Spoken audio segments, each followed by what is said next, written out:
Welcome to V is for Victory, a podcast about how small businesses overcome big battles. I'm your host, Jill Miller of Vera Creative, a boutique marketing firm in the Chicagoland area where I'm also a part-time professor of an advertising course. Join me as I talk with entrepreneurs about the challenges they face as well as their strategies for success.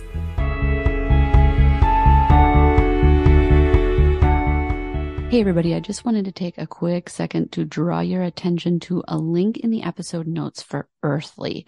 Earthly is a company that I could not be happier with. They sell a wide variety of products. I use everything from their laundry detergent to their deodorant, bath soap for the kids, tinctures for when we're sick or we need to supplement like elderberry. And I couldn't be happier. I use facial serums for my eyes to get rid of, tired mom eyes. I absolutely love their body butters. And so if you're looking for a company that provides quality, very clean, very minimalistic ingredients, please be sure to check out the link in the episode notes for Earthly. All right. Hi, everybody, and welcome to another episode of V is for Victory. I'm excited to be speaking with tropical entrepreneur Jonathan Green. Jonathan, welcome to the show. Thank you so much for having me. I'm really excited to be here today. Yeah. So basically you're living my dream right now. Well, without even talking to you, I guess, I think you're living a lot of people's dreams, but, really quickly, my listeners know that I did my yoga teacher trainings. I did one in the Catskills and one in Maya Tulum, Mexico. Our honeymoon was in, Costa Rica, and it's like my dream to retire and teach yoga on the beach, or at least be able to at some point do retreats on the beach. I would love that. So talk to me a little bit about your entrepreneurial journey, if that was always the end goal, to be living in a tropical setting and be able to still make a living doing what you love, or how did that come about? It was not the plan. I never thought of myself as an entrepreneur. I didn't start my entrepreneurial journey until my 30s.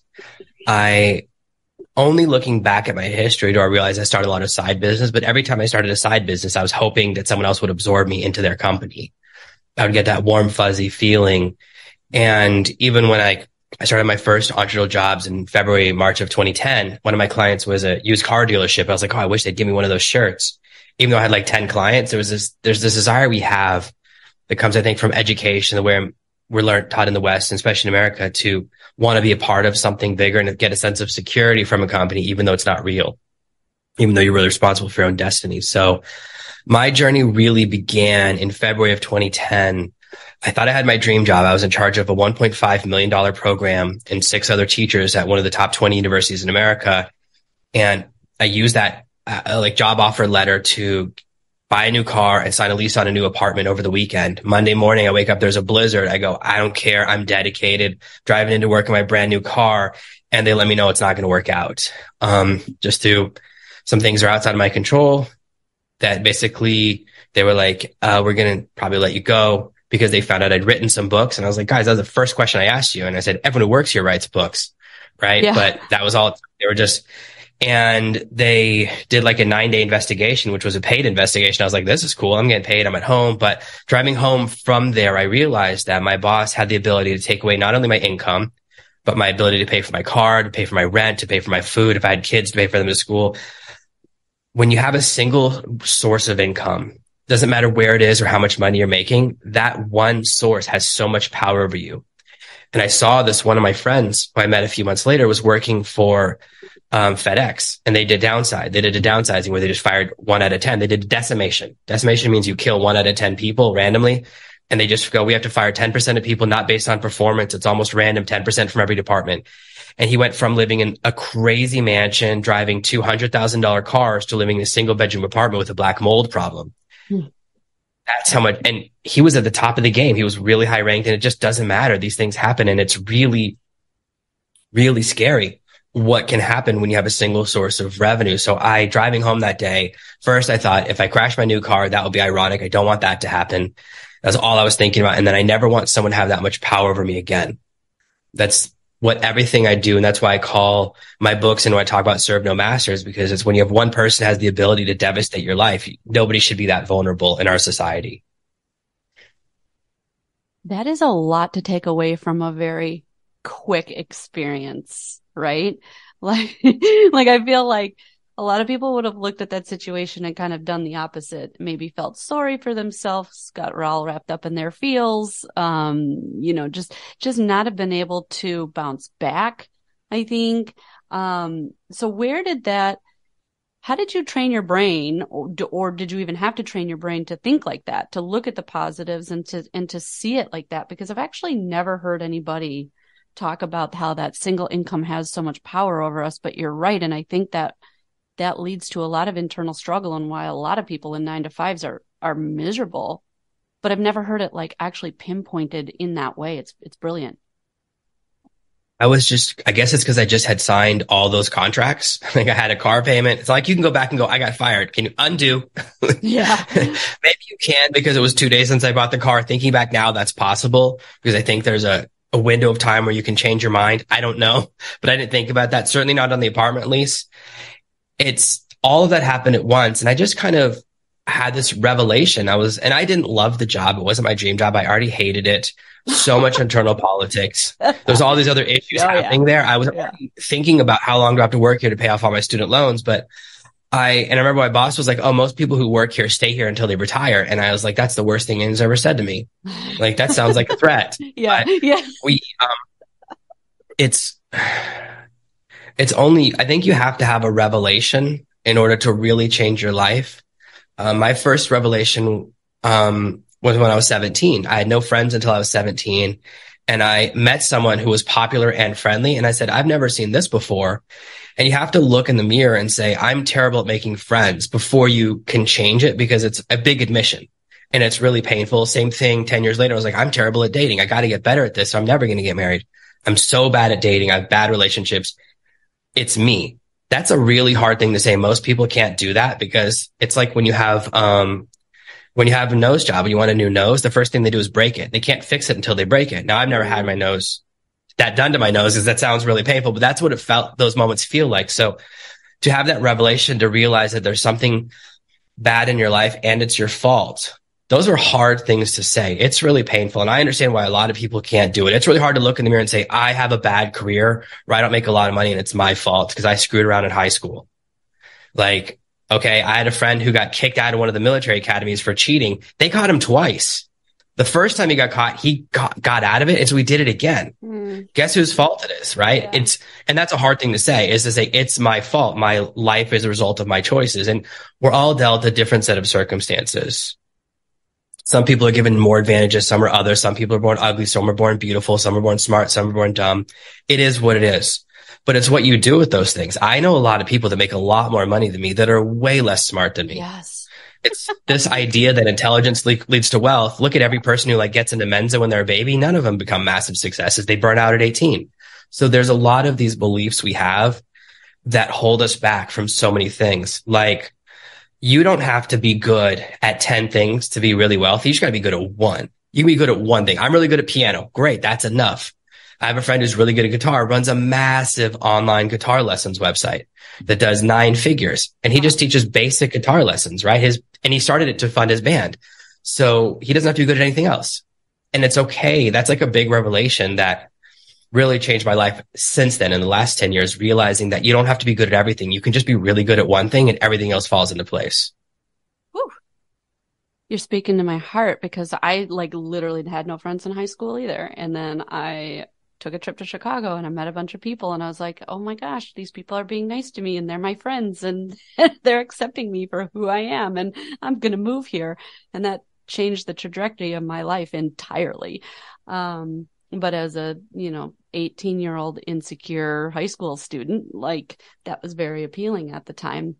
And it's, wow. So yeah. And then you're right. It's me, and having accountability isn't commonplace these days. I love that you brought up Mensa. I think I have 2 uncles in Mensa. They're great uncles, but I think they're. I'm in it. Are you in Mensa?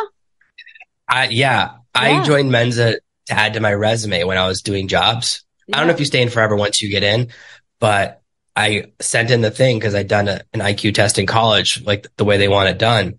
But no, I didn't go to any of their meetings. But wait, what's your IQ? Can I ask? 138. 138. Wow. Yeah. So that's interesting. So then all right. I think, and I also love the fact that you're like, yeah, this isn't my dream job. You pinpointed that right away. I am so not fit out for the corporate world, like me, myself, which is something that I learned very quickly when I joined the corporate world. But when I got to Chicago, in my head, I was like, I'm going to work in the city and I'm going to wear a suit, lady suit, and I'm going to have a briefcase and I'm going to have this awesome marketing job in a big city. And it was just so appealing. And then I got sort of that job and I was miserable, so miserable. I learned I don't play well with others. I can't fake it till I make it. I have RBF, resting bitch face, and in a job setting, HR doesn't like that very well. And so, but teaching I do love. I do love teaching at the university, but it's very different because I'm adjunct. And I feel like the pressure is off to have to write the books and to be all involved in the research projects and all that business. But I think I don't know, you just sound like you came from a place of wisdom, but you're absolutely right. Like the breakthrough's always on the other side and you have to go through it to get to see that. Yeah, I always love when they say that someone's an overnight success. And I always know, I'm like, yeah, if you don't count anything that happened before that night, like I remember like this band's an overnight success. I'm like, that's their sixth album. Like Yeah. that's a long night. That's a long night. We have this way because we want everyone to be an underdog to ignore how long a band has been. I've just gotten into a new band, which I'm in my 40s. So I discover a new band about once every 6 months tops. And their first album came out 18 years ago. And it's like, people are like, oh, they just became really big 2 years ago. I'm like, man, they did like 9 albums before suddenly they're a big hit. And that can happen is that we tend to discount the journey. And that's a really big mistake because we go, oh, this person had an instant success or Jonathan came from a lucky fortunate situation, he landed on his feet and you don't look at the struggle. And so and the problem with that is not how you judge me. I don't care, but it's that then when you try to do it yourself, it's not as easy as your projection of other people's success. And it's hard. And that's the thing is that we're all sold a bill of goods when we're kids. We're taught everything we learn in school is from kindergarten to 12th grade is to how to be less creative. They kill your creativity every year, basically trying to create cubicle drones. The problem is it's horrible. The only way someone can be a cubicle drone is if they have no creativity. Now, there are certain people destined for that type of job. I had a friend who used to install the back seat into Saturns and he would do the same 4 bolts over and over again, 12 hours a day. And he loved it more than anyone's ever loved their job. He would talk about it all the time. He would do the motions for us because it's a physical repetitive job. And he's like, this is the best job I've ever had. I'm in a union, all my dream. And he was 18. That's great. And that's the thing is that there's different people that really love different types of jobs. Like I know people might look down on that and I think that's foolish. It's like he somehow found a job that wasn't perfect. He would hate doing what I'm doing. There's people that could never sit in a chair all day. So part of it is realizing that a lot of what we're taught is not the path to happiness. It's the path to economic growth where they look at the country as a whole, right? And that's not what you want to be a part of. You can do so much more if you realize what you're capable of. No matter where you work, who your boss is, what company you work for, they pay you less than you generate. Otherwise, you wouldn't work there. Because in order for a company to be profitable, they have to pay employees less than they're worth. If you pay every employee exactly the amount of money they generate, your company's break even, which no company is, right? Companies don't want to be break even. The boss wants to make money. That's why you look at every single government job. After you do your 20 years, you then go back as a consultant the next day, sitting in the same desk, and they're paying you twice as much. This is true for the CIA, the DIA, the FBI, the military. Anyone who goes out of the military, right? They're paying you $35,000 a year. You switch and work for a private military contractor and they'll pay you 120 for the same job. Yeah. So this is how you know you're not getting paid what you're worth, no matter where you work. As soon as you go, I'm just going to be a consultant or I'm going to do this freelance, you can charge whatever you want and you'll be shocked at what people will pay.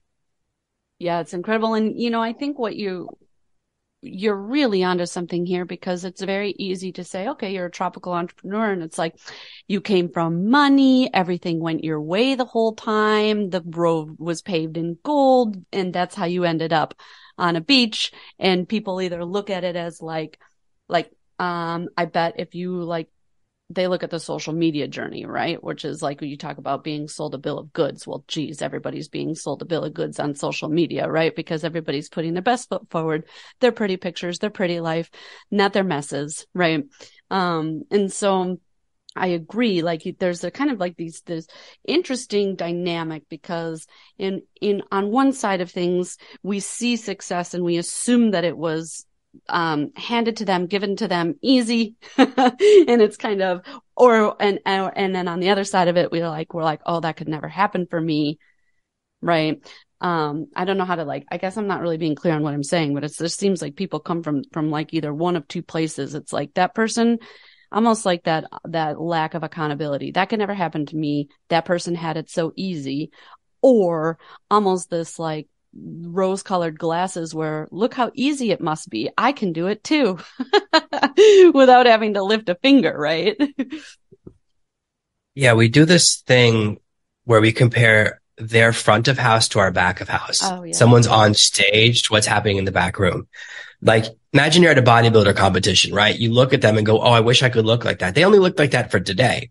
In order to do that competition, they time it 6 months in advance to only be perfect that day. If they move the competition back a day, everyone looks terrible. Yeah. You have to dehydrate yourself for like a bunch of days. In order to make your veins pop out, you have to be massively dehydrated. Yeah.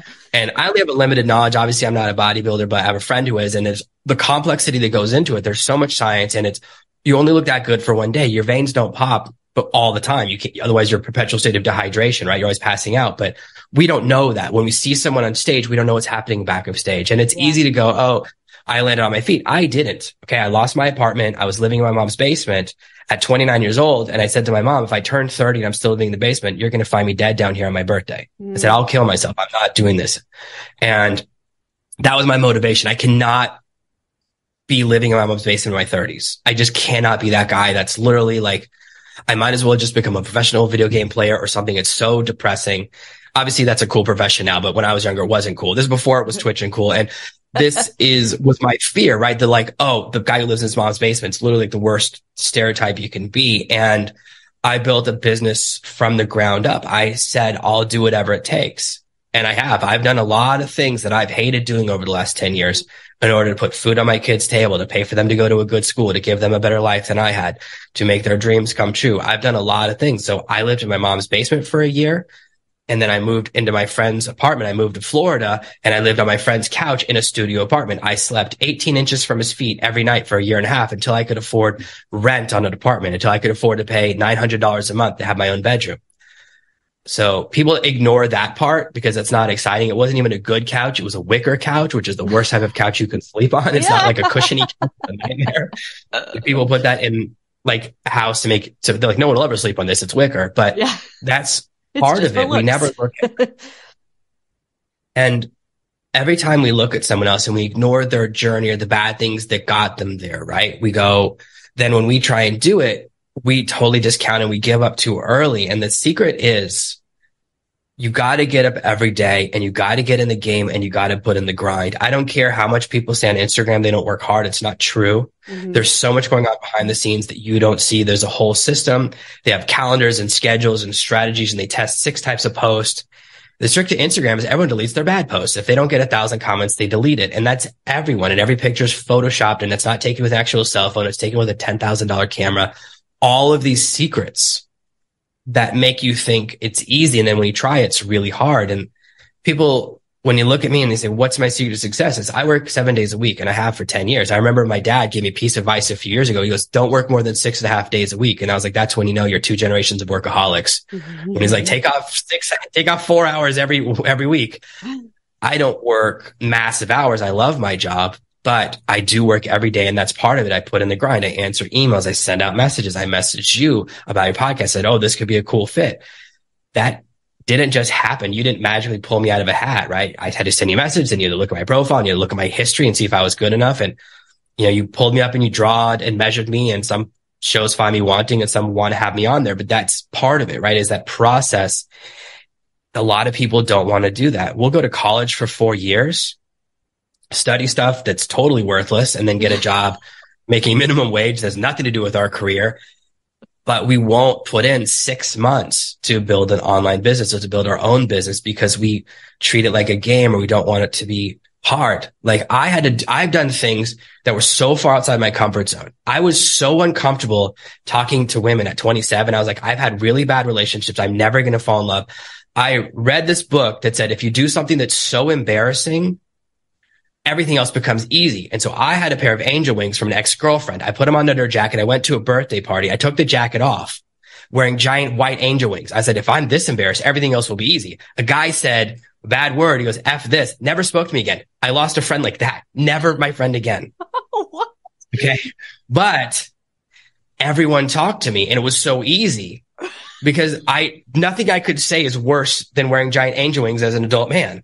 I was so embarrassed by the one thing. And the reason I took off the jacket, I was so sweaty. It was so hot. It was like a winter night. It was so hot. I had to take the jacket off inside the bar. Oh, so you weren't planning on showing them off. You were just planning on being like uncomfortable in your head. No, I wanted to show them off, but I was so afraid. The heat forced me to. Like the heat forced my hand. But I was like, once they popped out, and I'll tell you what, it was one of the best nights of my life. It showed me what's possible. It's like, oh, as soon as you remove your fear, you're capable of almost anything. Yeah. And this is the same thing that applies to business. We're so afraid of failure that we don't try. That's why everyone calls it a side hustle. Anyone who's calling it a side hustle is not really trying. Yeah. Oh, it's my hobby. I'm tipping my toe in. You say that because if you don't succeed, then you don't like have a judgment. And that's the problem is you can't succeed unless you're going for it. But I also want to add too, like, I also think that saying that, somebody doesn't have fear or fear isn't present and that's why they're able to do the things they do is also a bill of goods, because I think a lot of people acknowledge the fear and they do it anyways. The fear's there. It's just kind of like, my yoga teacher, just launched a podcast recently and he talks on there a lot about how, don't let the fear have you. You have fear, but don't let the fear have you. Do the thing in spite of the fear being there. And so I also think that that's just an important thing to note. But let me talk the couple things I want to dive into here. What is it that we need to be doing as entrepreneurs to show that ugly side, to show that real side, to show that grind? Because if it's not sexy, like you said, it doesn't get the 500, million views or God, I'd be happy with 500 views on a social media post, to be honest. But you know what I mean? Like, I know when I get in with a group of entrepreneurs and we're networking and we're talking and I have a couple not masterminds, but like syndicates and online things that I'm a part of with a bunch of entrepreneurs, we're spewing our problems. Like we have a Slack channel and we have a category just for big ass problems. Okay. We're sharing, it's like, but how do we bring that out into the world to show the world really what it takes? What's your take on that? Well, the problem is that if you say things that are too real, the first thing, like you mentioned, is possible. No one wants to listen. No one wants to hear what actually works. Like if you watch, I'm really big on TikTok. I do a lot on TikTok, side hustle TikTok. Every single side hustle that gets 4 million views is fake. Mm. A lot of them are illegal. I'll give you a great example. One of the ones they teach is to sign up for Rev as a transcriber and then to use software to transcribe it. I'm like, well, the software you're recommending is the same algorithm Revs uses. They'll catch you within the first minute. And if they don't, that's stealing because someone's paid you to do manual transcription. Rev has 2 services that do auto transcription. So they're charging more for this. And that's just, if you don't get caught, let's say it works, what you're describing is stealing. And if you get caught and what can happen is if a client sues Rev, guess what Rev's going to do? Rev's going to put you in jail because that passes the buck on. And I've seen that happen to people that have messed around with other websites. There used to be people when I started out that would mess with Amazon and messed with Amazon and eBay's affiliate program. They made millions of dollars. And then one day they got caught with an IP trace. And I think they got 20 years each. Wow. Because they'd stolen millions of dollars, right? That's the big one. Once you're above about $1 million, you get in the highest tier of jail. So, but people love these ideas that sound easy. The less likely something is to work, the more people are drawn to it. There's like a perfect correlation. Oh, true. I've seen so many people talk about, I can name all these jobs that don't work. Here's another one people talk about is like, oh, Apple will pay you pay for your internet and give you a computer to work in their customer service department. Yeah. Guess what? You're manning the chat where everyone is shouting at you that their iPad's not working. Yeah. It's literally a nightmare job. It doesn't pay that much money. You have to go through massive amount of training. They have huge turnover. Customer support has the highest turnover of any type of job.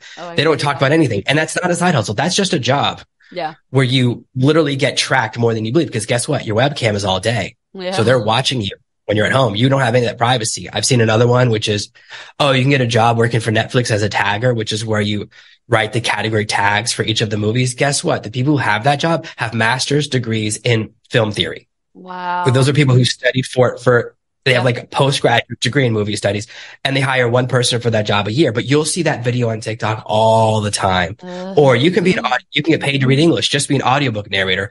Guess what? If you narrate a book like, I'm reading this book just like this, you're not going to get hired. You'll make no money. But people love that stuff but when you feed truth, people reject it because then they can try it. And if it's supposed to work, it's like a critique of them. Yeah. So whenever someone sees you succeed, this is why when you start to succeed building your business, it's really hard to maintain your old friends, because your success is a critique of their lack of success. So they can either blame it on you being lucky and uppity, or they can blame it on their own lack of action. And that's a really hard look in the mirror. So their ego protection activates. So this is why it's very hard to show what's really happening in the back scene. And the other thing is you'll be judged.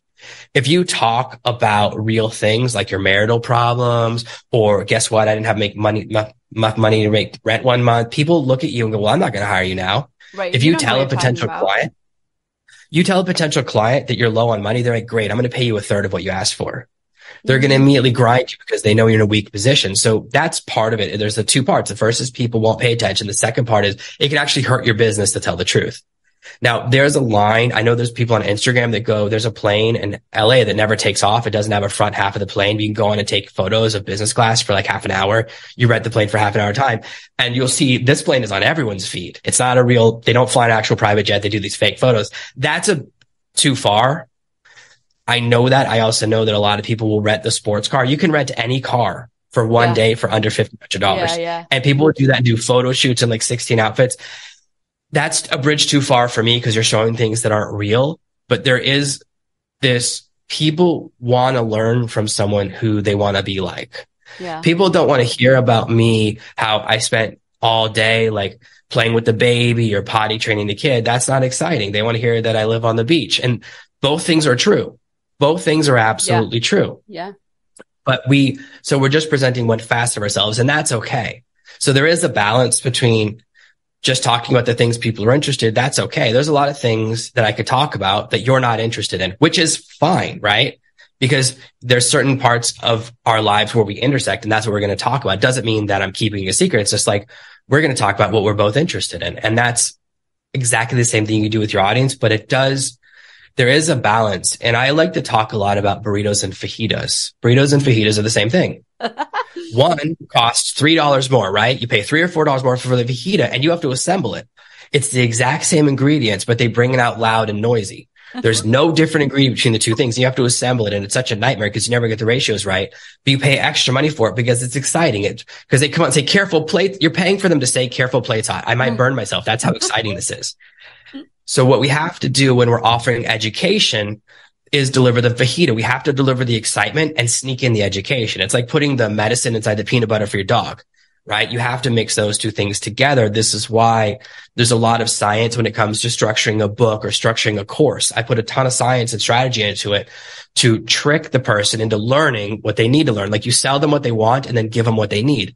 And that's a tricky thing to do, but it's the only way to get people. It's why people like edutainment. If you watch Discovery Channel now, you're not going to learn anything. 20 years ago, when no one was watching it, you could learn lots of stuff. They go, oh, what if we just show stuff that's almost educational? I've watched so many episodes. I couldn't build a motorcycle right now to save my life. And I've watched hundreds of hours of how to do it.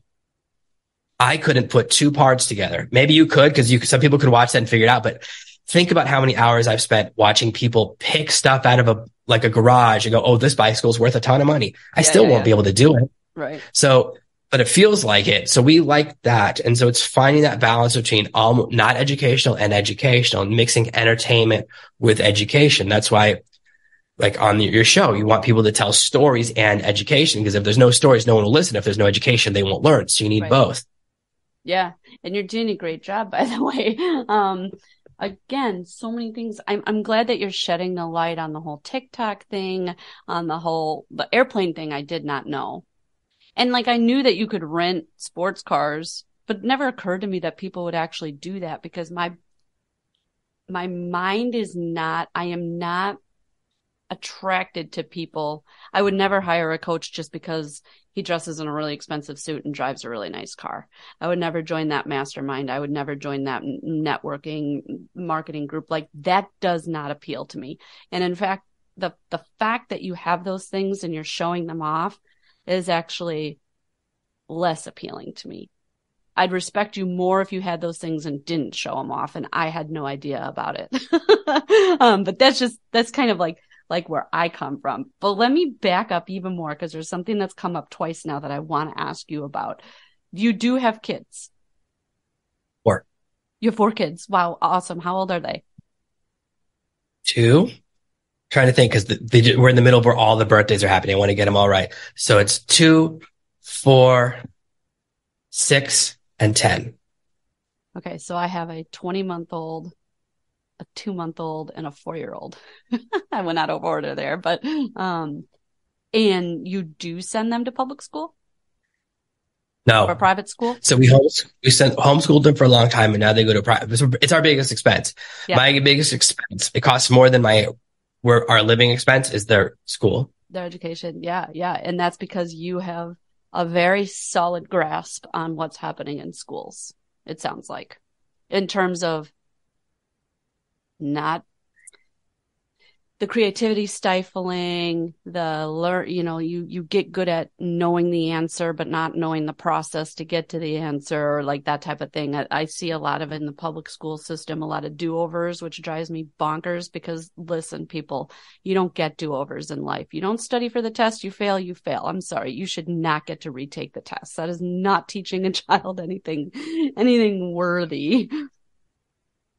Yeah, I think that, and I've taught in some really scary public schools. I taught in one of the public schools that no one else would teach in. So they hired me even though I didn't have a teaching license. This is when I was maybe 18 or 20, somewhere between 19 to 20, maybe 21, in that range. And there is some real differences and there's some real disadvantages in schools. I absolutely believe that. But I also think that, like, part of the problem is that we teach to the back of the room, and that there's massive problems with the way money's allocated. For example, if we got rid of the Department of Education, we could get every public school in America, an additional $1 million per year. That's so much.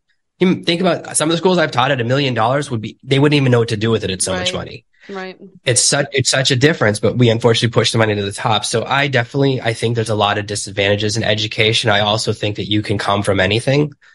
But absolutely, there is a huge difference, because I've been in some schools where I'm like, these kids are the deck is against them. The school was in between the jail and a cemetery. Like, that's not a great place to start. And part of it is like cyclical, and there's a lot of complicated issues. But I think that part of the problem is that different people learn in different ways. About 10% of people learn from negative reinforcement.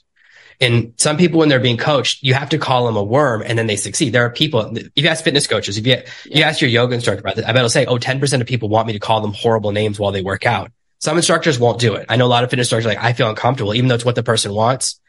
It's not a masochism thing. They're just programmed that way. 10% of people respond to negative reinforcement, about 90% to positive. Some people want to go, you can do it. You're a champ. Some people are like, you can't do it. You're a worm, and they can lift more. That's just how people are wired. And people learn visually, people learn audioly, people learn from video, some people learn from writing it down. And it's hard to teach to everyone if you have a class of 40 people. If you have a class of smaller class sizes is the biggest game changer, right? Yeah. And you're not allowed to track students, right? You're not allowed to have advanced and remedial classes, even though having remedial classes is a big advantage for the people that need that, right? Because now they can be surrounded by people that are at their level and they can build to what they need. All of these things have kind of become, because we have these massive unions, because of the way education's approached in America what happened is that everyone got tricked. It used to be state by state and region by region. They brought this old granny around in around the 1960s and said, this lady's going to be part of Department of Education. Sign up. It's going to be great. Everyone signed up. They fired her a month later and put in a Kennedy. And guess what he did? He goes, guess what? I paid 1 penny in taxes last year. And that's the person they brought in. I think it was a Kennedy. It was someone from one of those families. Maybe it was from the oil family, but it's like their approach was mercenary. And so they want to bring as much money, power of education and out of the schools. And it's the wrong approach because everyone learns in a different way. And we're focused on a lot of things like the differences between people that are so irrelevant. It's not that. It's that some people, no matter what color they are, what gender they are, some people learn different ways. Some people need to learn through art. Some people need to learn through boringness. And that's okay. The problem is that we've really created this idea that some ways of learning are good and some ways of learning bad. And it's not true. Yeah. That's how I feel. It's a complicated issue. It is a complicated issue. We live where schools are ranked like between 8 and 10. Okay. People are dying to get into these school systems. I won't use the public schools and I won't use the private schools. My 4-year-old who's in 4-year-old preschool is homeschooled with a group of 9 other kids by 2 teachers at one of the teachers' houses. It's like the best thing in the whole world because it's homeschooling, but I don't have to do it myself, which is amazing because that's really hard. And we might be there someday, but to get those high rankings, we pay crazy taxes because we live in these districts that have these great rankings. Well, how do they get those great rankings? They teach their kids how to take tests. They don't teach their kids critical thinking. They teach their kids how to take tests so that the test scores are high. And then the rankings are good. And then you can justify the high paying taxes, which pours more money into the system, which, like you said, just goes to the top.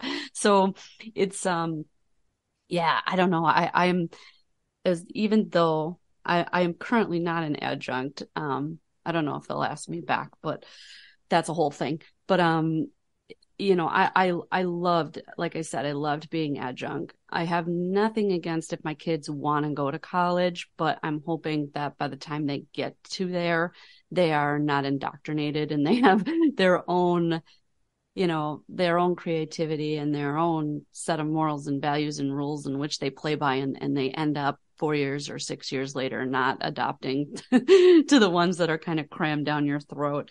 I found it interesting because you had talked about that and you talked about if you ever had kids. And so I wanted to know like what you had done. I kind of secretly wish everybody would pull their kids out of school and the whole system would crumble and have to be rebuilt. But that's probably a podcast for another day. I'm going to switch completely because I want to get your take on AI, things like ChatGPT. What are your thoughts? So 90% of people don't get it. ChatGPT is not replacing anyone. It's a tool.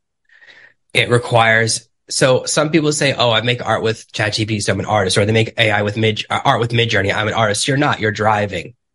So I'm in the process of writing a book with ChatGPT. It's writing the first draft of the book because it can write, it's already written, I think, 60,000 words in one day. It's going to write a 160,000 word book in 2 days. As a case study, except to prove I can do it because it's a programming language, right? ChatGPT it's only as good as the question you ask it. Mm-hmm. So and I've been using all sorts of tools.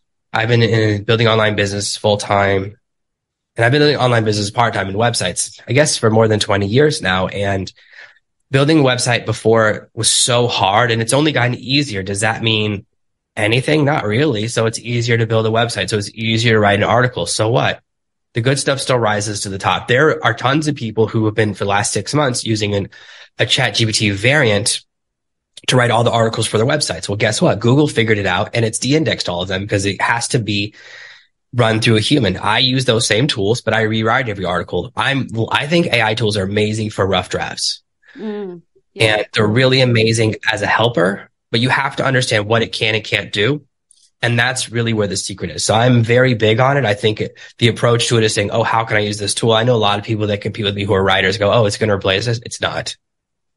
It's absolutely not. It's a tool that anyone can use. If you can get good at it, you can use it to accelerate any of your projects. I use it every single day. I use like 6 or 7 AI tools. ChatGPT is the one I'm using the most this week. And it really allows you to do things that are very cool. But it's nowhere close to replacing like human intelligence. And I don't know if it ever will. All it really has done is scan the entire internet and predict what word is most likely to come next after the word you're saying now. All it's done is memorize a large data set of information, but it's also why it can be tricked. You see people all the time who go in and reprogram it or get it to say horrible things because it could still be tricked because it has no intelligence. Mm-hmm. So it's not Skynet, right? I'm someone who hates drones because I hate that kind of physical stuff, but I'm not worried about that stuff. I think that it can be a really powerful tool. And when people say things Is like, "Oh, Skynet kids are going to," Elon Musk's like internet or what? something? What's No, Skynet? that's Skylink. Skynet is Terminator. Oh, okay. Thank you. Skynet is when the computer takes over all the nuclear weapons and launches them because it realizes the greatest threat to the earth is humans. Okay.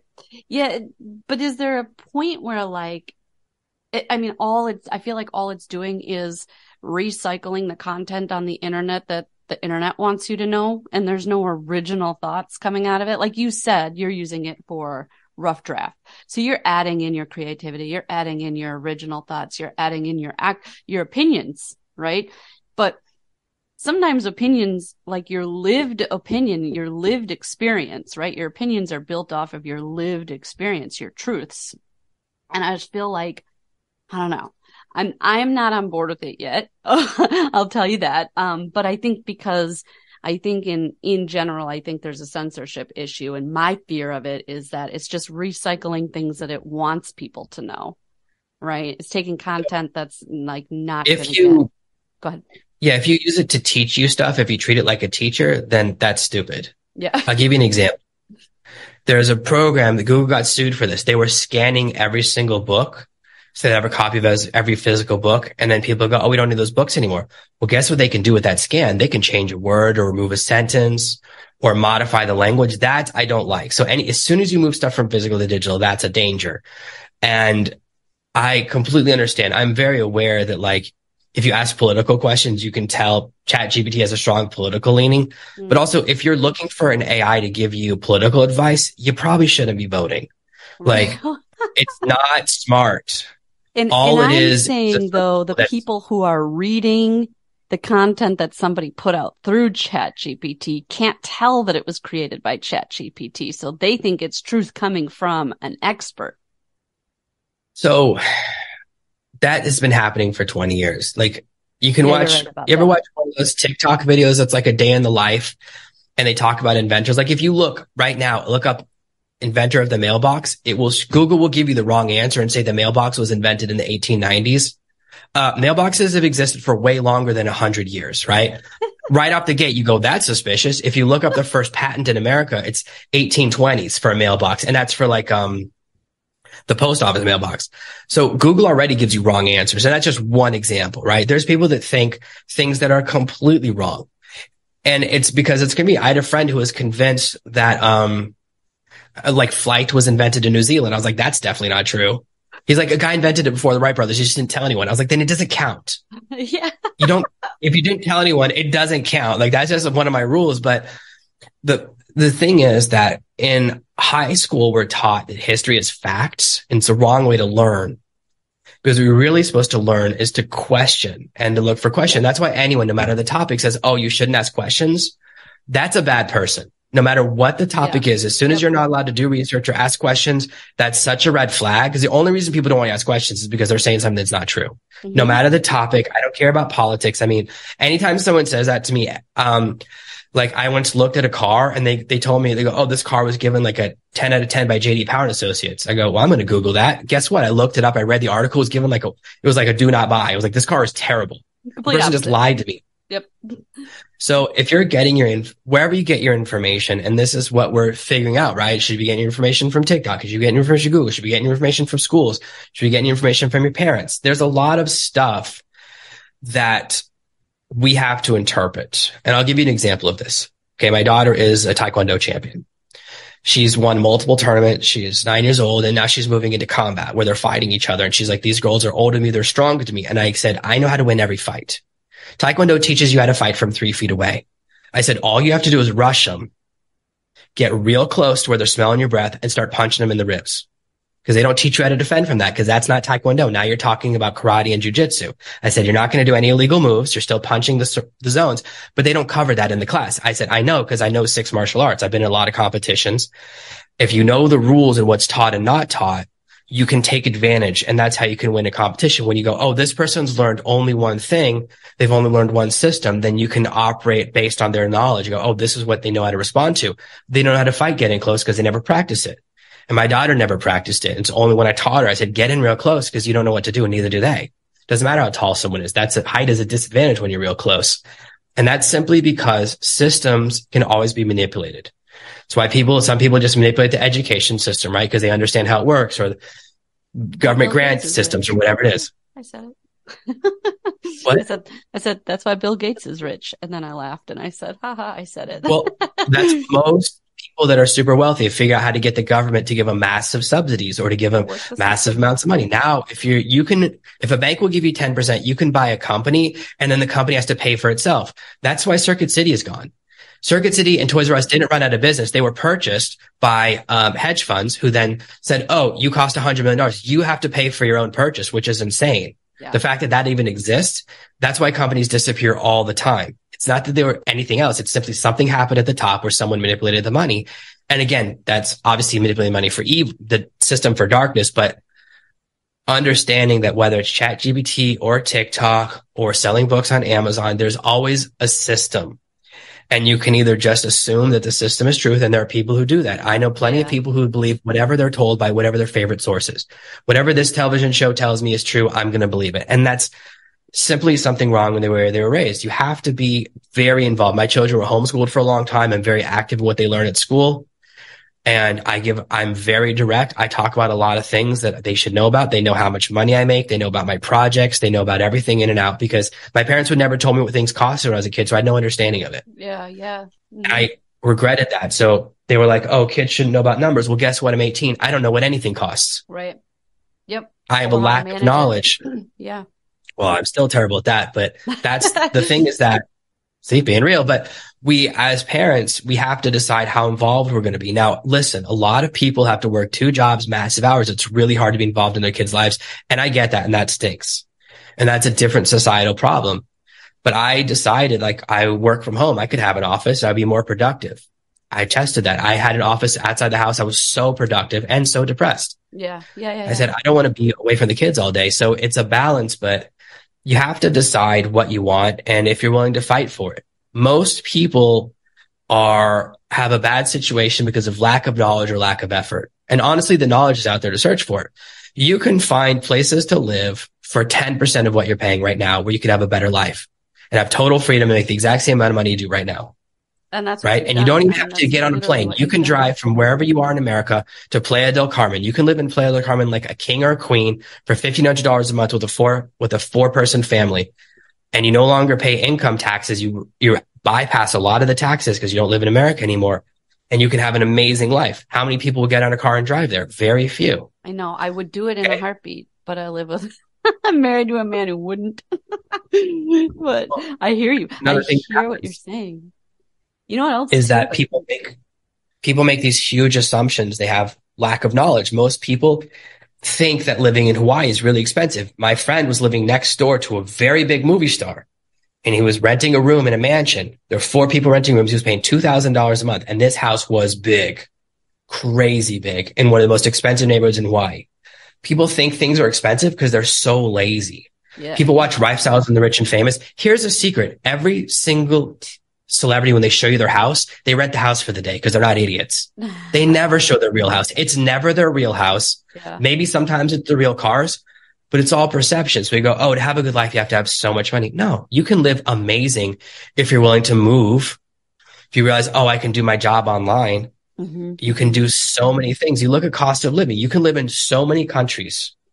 You can live like a king on $3,000 a month in probably 20 island nations that people go to on vacation. They don't realize it. And I'm including Hawaii because they don't do any research. People are lazy. Yeah. And the reason they don't have better lives is they go, they watch Lifestyles of the Rich and Famous 35 years ago and go, prices haven't changed since the 80s. I was like, long distance phone calls don't exist anymore. Yeah.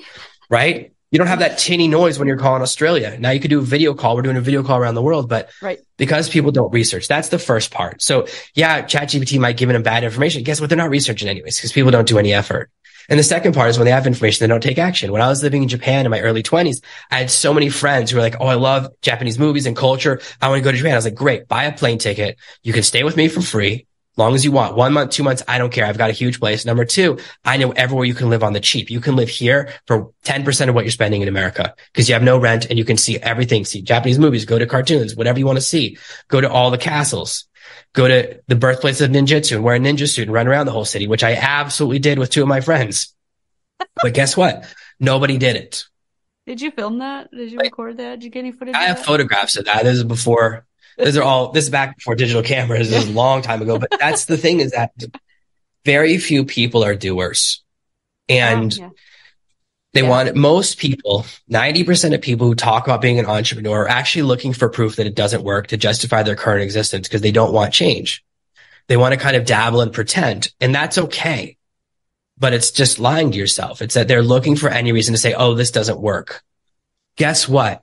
On the way to success, you're going to have failure. I think we've had like 8 presidents who've lost a presidential election. They came back and ran again and won. They lost the biggest thing you can lose. And then they came back and won. And that's at the highest level. So many people who've been billionaires lost it all, became billionaires again.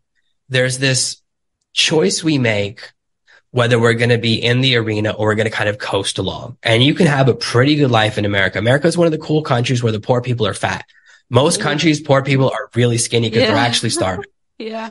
So that's how good we have it, right? We have it so good. The things we complain about don't really matter. Oh my gosh. And where I live, the things people talk about in America are so ridiculous to my family. Like when people talk about stuff that like, well, does it affect your life? Right? Right. Because like half the members of my family have been involved in an animal attack where they fought an animal to the death. Okay. That's real. Yeah. You fight a dog to the death with a rock when you're 6 years old. You're not really interested in someone else's politics because it's like, I don't care about that. I'm surviving. Yeah. It's a completely different mindset. Yeah. We are so lucky and so blessed in a lot in the West and in many countries that we can complain about things that don't matter, right? We can complain about stuff that's so silly to people who are surviving, right? Who in countries where like 20 or more % of the children don't make it to adulthood. That's where I live right now. In a lot of countries, it's 2 out of 10 kids. Most people have a lot of kids because they don't expect them all to make it 18. I'd have a big talk to my wife about that. I said, look, I want them all. I'm not playing the odds. We had 4 kids. We're not hoping for 2. We're hoping for 4 because that's just how people who live in a survival culture are. And that's one of the things about living here. My wife is very much different than me. And we've been in situations where, most of the time I'm in charge of the family. Guess what? Not always. We've been in situations where our family is surviving. She's in charge because she's much tougher than me when it comes to that. Okay. And it comes from that upbringing that we look down on in the West until we realize, hey, when it hits the fan, you need someone who will do whatever it takes. Because sometimes that's the only thing that keeps you alive. So there's this, and there's so many things we can talk about, but it just boils down to you have to be the more of your life and your kids' life you're responsible for, the better life you can give them. Yeah, I agree with that for sure. You hit the nail on the head so many times here. Going back again, just to talking about, you got 2 parents that, school has become a babysitter because the 2 parents are at work the whole day.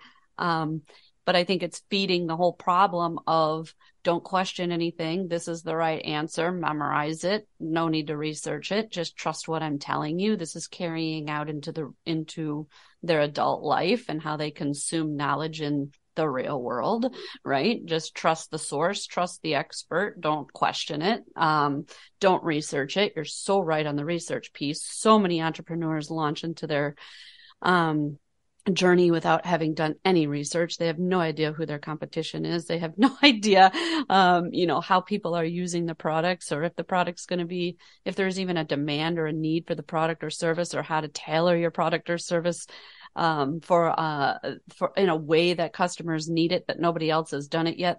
That can all be uncovered through research. That's where I'm a little bit of a nerd. I love research. I love, strategy. This is good. I would love to have another conversation with you because we could talk all day, like you've said, and you've just given us so much wisdom, so many little, nuggets of gold that I have written down in my notes here. People, few people are doers. What did you say about the fajitas? Deliver the message and the excitement. I don't know. You packaged that up beautifully. We're going to have I'll have so many amazing sound bites from this episode to chop up into small contents for social media. Love that. So right now, if you had to give like a couple pieces of advice or things that you think that the world needs to hear, what would be like your message right now?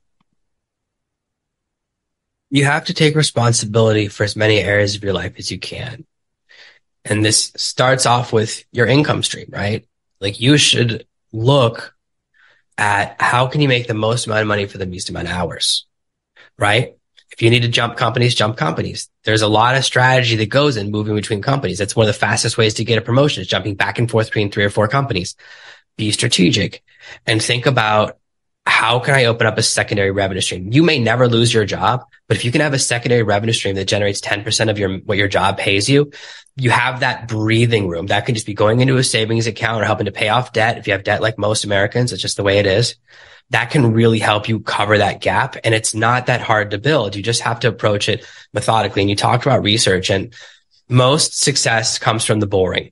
We look at the excitement of a company, the flash, but most companies really make money when they improve a process or build a system or make something happen 10% faster, 10% more efficient. And that's the boring part, right? The exciting part is what's fun to talk about. And that's why people, like you mentioned, build business the wrong direction. So if you start going, hey, I'm capable of changing things. Like I one time, I have this belief, this when I was single, that any woman, if I say the right words in the right order, will fall in love with me. And every time I meet someone and she rejects me, I go, it's because I didn't say the right things in the right order. That means it's 100% my fault. And I've been rejected by tens of thousands of women, well north of 20,000, right? Every single one of those is my fault. And what that does is that gives me power because that means I can get better. As soon as it's someone else's fault, whether it's God or the universe or politics or your neighbor, someone else's fault that you succeed or fail, you've given away your power. You've given away literally your most powerful asset. The second you let other people decide how to think, what to do, and it's, oh, I'm not successful because of this or that. That's not true. I know people who've come from absolutely nothing and become massively successful because they said, this is one thing. I'm responsible for every aspect of my life. I'm responsible for everything I do and everything that happens to me. And if something happens bad, I have to do whatever it takes to fix it. That's a tough mindset. We're not raised that way in the West because we're raised soft, right? Mm-hmm. We're raised to be, oh, everything is someone else's fault. And if someone calls me the wrong name, it's their fault. And it's like Mike Tyson says, maybe this is where I'll end. He says, everyone has a plan until they get punched in the mouth. And that's what changes everything. Okay. When you actually have to survive and it's all on you, everything changes. So a lot of the things that seem to matter, guess what? I've starved twice in my life. You know what happens when you're starving? You don't care about your nickname. You don't care about all these things that people think matter. Everything changes and you find out what you're capable of. And there are people that are capable of greatness and people that just shrivel up. Yeah. Okay. Yeah. When it hits the wall. And that's when you find out who you are. You find out who you are when something really bad happens to you. You say a friend in need is a friend indeed. Yeah. Get charged with a crime you didn't commit, right? Then you'll find out what you're capable of. And you'll find out you're capable of so much more than you believe. We're constantly taught, oh, we can't handle adversity. You won't know what to do. You can't handle this. Guess what? Every person listening to this episode is capable of probably 10 times more than they think. The things I've survived are we're also so sheltered too. You know what I mean? Talking about growing up and the younger generations, it's like we're not allowed to even fail, but that's where your greatest lessons come from. Landing on your ass, living in your car. That was me, like you got to go through the shit or you don't learn the lesson. And the earlier that you do it, I think the better off you're set in life. I think those people that just like collapse and crumble when they're faced with adversity are the people who are for the first time faced with it at 40, 50 years old, right? They're like, oh, I just lost my job. I never thought that would ever happen to me. And like, boom, bam, suicide, right? Like, because they can't handle it. They can't, Yeah, I think that we've decided that you're not allowed to have anything. Like that's why there's schools with no grades. You're not allowed to have dodgeball. Everybody gets I wasn't good at dodgeball. I lost a lot, right? And the thought, like I never got participation trophy. I'm the last age that didn't happen for. Like, I lost most of my fights as a child and as an adult. I don't win a lot of fights. Okay. And it's definitely changes your mindset that, because you kind of realize, so it's hard. That's why people who are really wealthy, it's very hard for them to have kids that aren't horrible. Yeah. Even people that are really admirable. I can think of a lot of people I really look up to, and they're trying so hard to raise good kids. And then you look at their kids and they're living that celebrity Instagram lifestyle, right? Or they're paying hundreds of thousands of dollars to get their kids into a school that's not that good, right? And they think it's helping, and it doesn't. You have to let your kids suffer a little bit. And it's a really hard thing to say, but the only way you learn and the only way you get strong is by having some tough experiences. Now, obviously you're there to make sure that it doesn't get too bad or they don't get hurt too bad. And, but if you don't let your kids have any adversity, when real adversity comes their way, when they meet someone who doesn't care, when they meet someone who full bird doesn't care what happens, that's when you realize, okay, when like, whoa, this is the real world. Cause there's people that like, yeah, I'll kill you. I don't care if I go to jail. Yeah. There's a lot of people that think that way. And I've been in that situation, right? Like, I've been in a lot of crazy situations. I had a lot of crazy adventures. We even get into my stuff before my business, but if you never have any adversity, then it's really hard exactly how to deal with it. And it's going to happen no matter where you come from, what you have, and something's going to happen. Now, it might be, maybe you'll never have a financial problem, but you might have a medical problem, or someone in your family does. I have a friend who's super wealthy and they're dealing stuff with their family. I would never switch with them. Okay. Hundreds of millions of dollars. I don't want to switch. Yeah. I'd rather just have everyone be healthy. Yep. And it's very hard to change. The older you get, the less you're willing to do. Yeah. The things I did at 29, I wouldn't do now. It's really hard at 42 to go, I'm going to go live on a couch, right? I got kids. I got responsibility. The more you have, that's that old saying, like the more you have, the harder it is to adapt. Like when I was 18, I was sleeping on the floor and sleeping in bathtubs, going to raves all over America. I was like, I want to see every DJ. I don't care. I'll sleep on the floor. I'll sleep in the trunk of my car, whatever. Yeah. But you get kind of set in your ways. And now I'm like, wait, is this a king bed and not a California king? How am I going to sleep on this? Like, you get soft. It happens, right? That's being real. Your bones get old, but bad thing. I'll tell you right now, bad things are going to happen. Something bad is going to happen to me this year, and something bad is going to happen to these. You're big or small. And if you think nothing bad is going to happen, that's when you crumble. That's why that's why most diets fail, because they go, oh, I'm never going to have a bad day. Well, then you have your bad day. You go, guess my diet's over. Not, oh, I had a bad day. I'm still in it. Yeah. And it's not about, business success doesn't come from being a genius. It comes from being willing to do the boring and being willing to do it every day. Being willing to put in the grind, put in the chase, and do things you don't want to do. You got to eat a little bit of crow. Sometimes you got to take a client or do a project for money that's beneath you because you got to feed your kids or pay the rent. And some people aren't willing to do that. They have a lot of pride. Guess what? I've taken some real dog jobs. I took a job. I'll give you an example. One of my friends paid me $800 to write an ebook that he then sold for $1 million. Oh God. Yeah. Okay. And you know, what do you think like, that tastes like?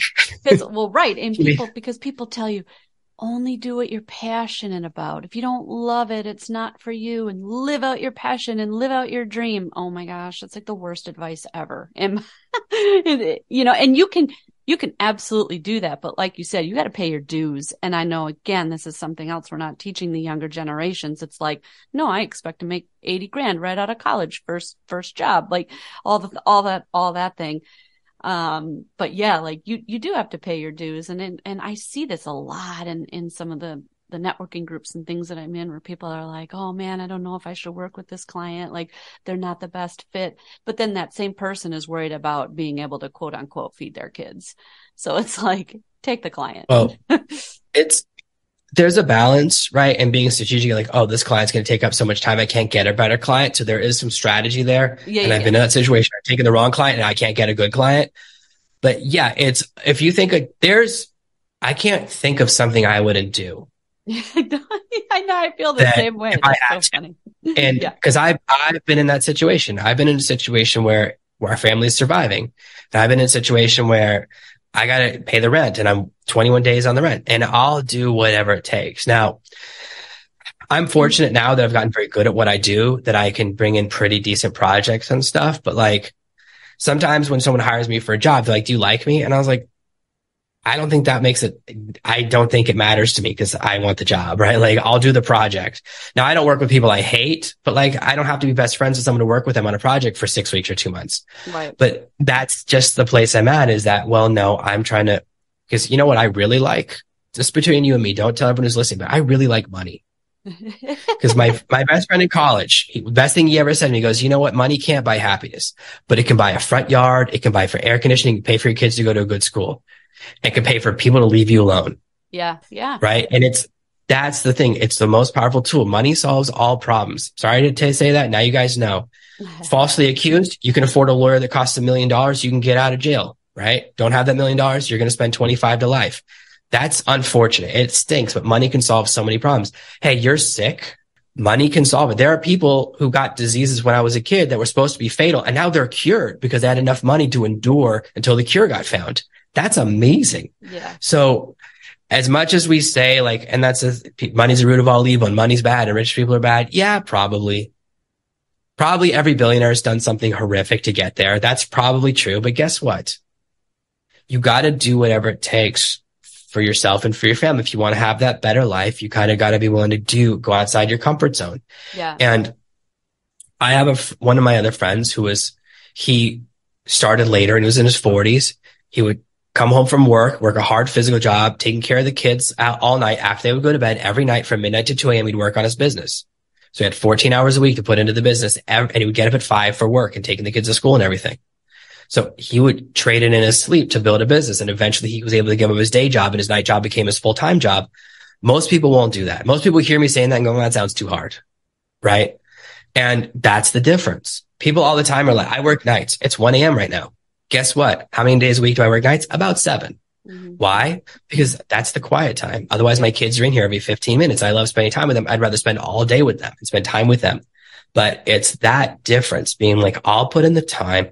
I'll be strategic. I'll be cautious with what I do. I'll treat it like a business, money in, money out. It's not a hobby. It's not a side hustle. It's very, very, very hard to shift to that mindset, but anyone's capable of it. Doesn't matter if you're 15 or 50. You just have to go, you know what? I want to build up a secondary revenue stream just in case. Oh, it's working pretty good. Let me see if I can get it as big as my main revenue stream. And that's a small place to start. And that's where I would say for people to start. I know we've gone way over time. Yeah. This will only be a short one, but I love talking. But that's really what it comes down to, is going, this is what I want. And this is what I'm willing to do. Yeah. And I think like another thing, last closing thing for me, in entrepreneurship, you have to realize it's going to ebb and flow. I mean, I'm 12 years into working for myself, and there's still days where I'm going to take a project that is beneath me, like we were talking about. So you have to realize that there are these moments of ebb and flow. You don't ever just get to the top and stay at the top and only do the jobs of the people or the person at the top, right? You have to be willing to kind of maybe dip backwards and then go forwards. And when you say like, I love money, and yeah, money can be the root of all evil, but I think the difference is money can buy happiness if the happiness is something you value that's more intrinsic and you're spending it on something intrinsic. Why the big front yard? Why the big backyard? Because you want to play with your kids in that big front backyard. That's something you value. That's something more intrinsic. That's not some external factor that goes away. That creates memories, that creates happiness, that creates impact, that creates legacy. And when that's what money can buy, right? And so I think that that's really important. A lot of people think money is, or happiness is the private jet, the fancy car, the blah, blah, blah. And they're still miserable when they get those things, because it's like, well, those aren't things that you actually intrinsically value, because you're not digging deep. You're just on this surface level of what can my money buy me? So I would agree that money can buy you happiness, so long as your happiness is wrapped up in something deeper and meaningful. Yeah, there's a level at which it doesn't make a difference, but like money can move your kids into a safer neighborhood or into a better school or into a better environment, or money can pay for medical bills, or money can kind of make people leave you alone. Like you can buy distance from your neighbors or distance from hassle, or give you the ability to live somewhere where there's better weather. Or like my daughter, we were living in the city and she was sick all the time. So we moved to the islands where we're on the beach because the air is cleaner and she doesn't get sick anymore. She doesn't even remember that she used to have breathing problems all the time. So that's part of it. And it is finding that balance. It's like, I don't know. I've never flown in a private jet. It doesn't I mean, yeah, I guess it would be cool, but it's not like the thing I'm driving towards. But it is like, oh, you know what? If I could, it would be easier for me to visit my family back in America if we could fly from our house straight to their house instead of making 3 connections. That's pretty cool. So there is a part of it that you have to see it as a tool for getting where you want. And we also like, we get caught up in like, how big is your TV and what kind of car do you drive? I don't own a car. Yeah. My driver's license is expired. What's the point? I walk everywhere. Yeah, I love it. Because I live somewhere. Our house, when we moved into this house, people like, why do you rent your house? I'm like, well, our last house was destroyed in a typhoon. Everything was destroyed. We walked away the next day because we didn't own it. That's part of the strategy, right?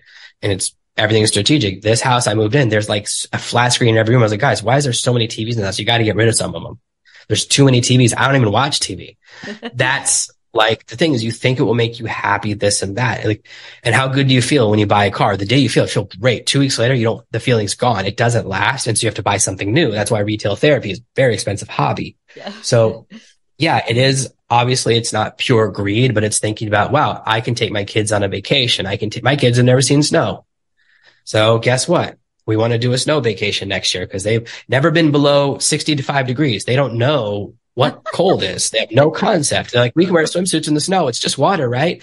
In a way, they're correct. So that's the kind of things that you can do. And it can give you the freedom and ability to have like no stress. Because there's a big difference being like, oh, most families in America, if they have $500 emergency, it would devastate them. That stinks. I hate that.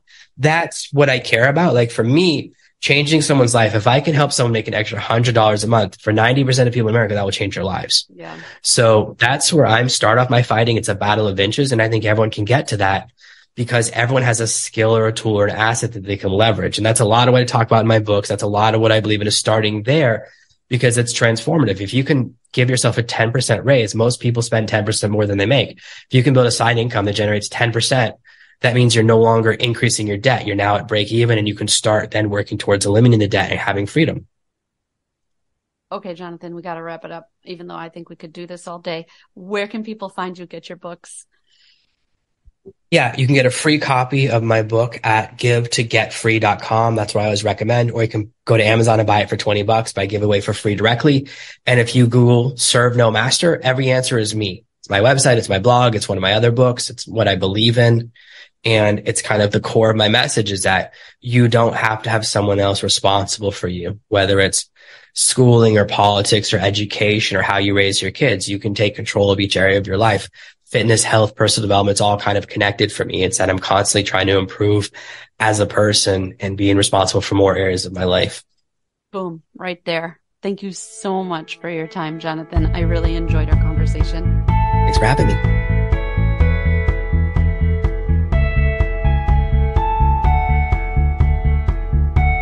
Thank you for listening to my